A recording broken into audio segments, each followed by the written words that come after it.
This video is for the absolute beginners. Now, as a beginner, you should know the types of yarn sizes, and hook sizes. I'll put a picture so that you can have an idea about the sizes of the hook and yarn, the types of yarn.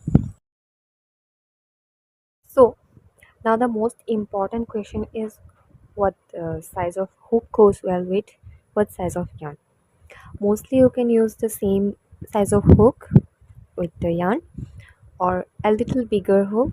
I don't have all the types of yarn available with me or the hooks available. For any size of yarn, you can use the same or bigger size hook, but not the smaller hook, because let me show you using a thin hook.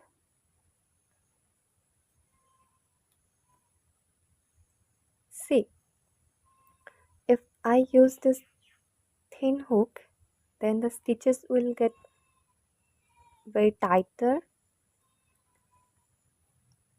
but we can still make the chains bigger manually if I loosen the stitch. Like, see, I have this much in my hook, the loop, and I will pull just enough, and I won't pull it anymore. I will just keep it that way, and again make chain, again make chain.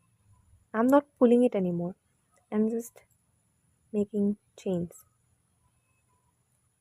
See, you can see the difference.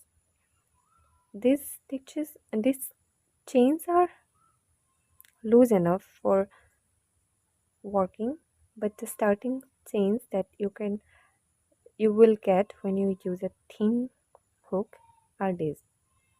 So these are going to be hard to work with, but not this. If you manually loosen the stitches, then you can work with even thin hook. Let me show you using the bigger hook. See, I have the bigger hook. Now you can see how easily I can crochet.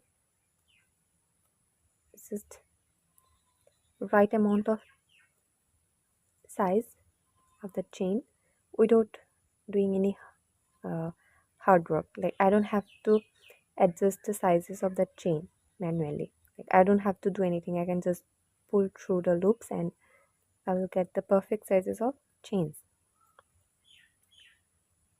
The one I made manually and the one I made using the bigger hook and the one I made with the thin hook with the normal sizes of chains that I got without trying anything. You can see the difference now I will show you using the thin yarn. I have this thin yarn. I'll first show you with my bigger hook.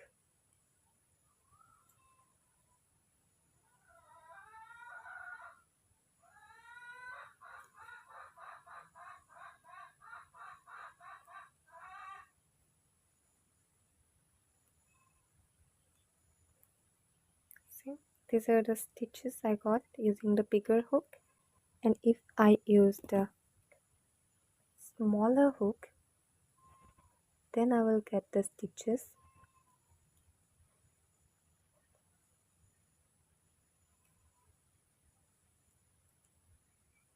like this. See, these are the chains I got using the thin hook, and these are the chains I got using the thick hook. You can already see the difference. So that's up to you. If you want loose stitch, then use bigger hook for small yarn. Now that you know the differences, let's learn how to hold the yarn and how to hold the hook. So I use this technique. I wrap the yarn on my index finger and then work. And now coming to how to hold the hook. Some people hold the hook like a pencil.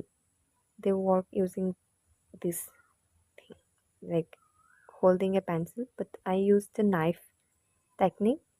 I hold my hook like this, as if I'm holding a knife, not like this, but like this. Got it? So now to make a slip stitch, you have this yarn.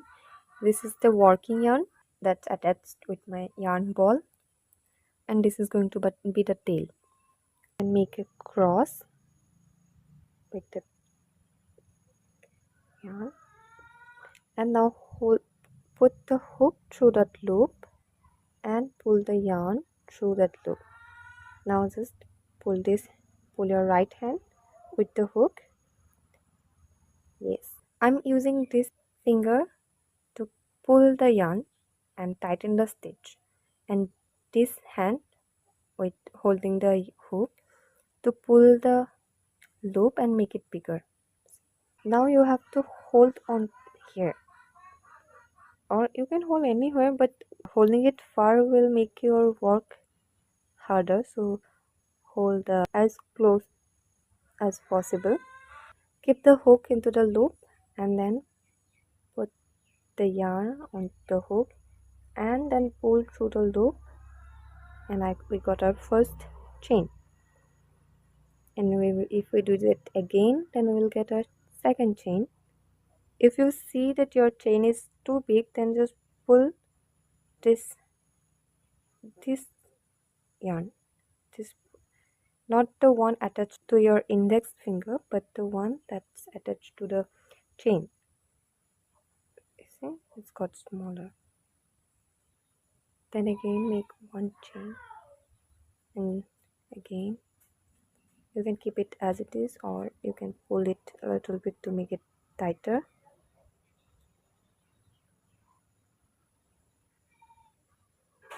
So if you try to buy yarn online, then you might get confused with the yarn size and ply.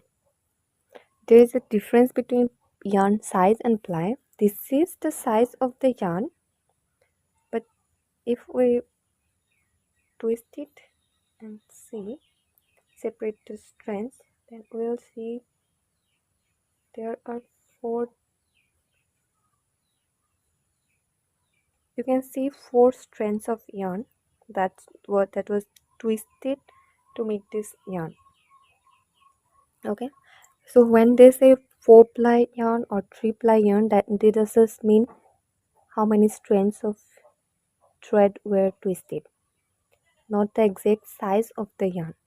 So we call this chain as foundation chain because this is the chain where we are going to work our stitches.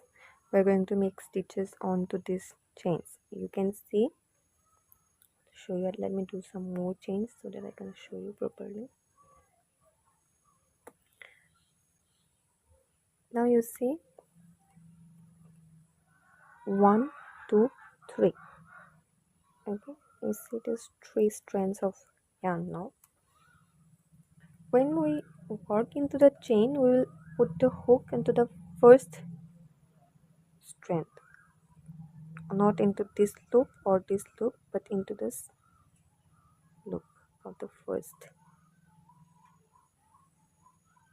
Here we'll work in here, not in here. We are not going to put 2 loops but only 1 loops. I will understand that one when I work into the chain. Chain is the starting chain, so if you are working on a bigger project, then we have to make a lot of chain according to the project size. Or if you are working for a small project, then you can just make little amount of chains. That's according to the length or the size of your project.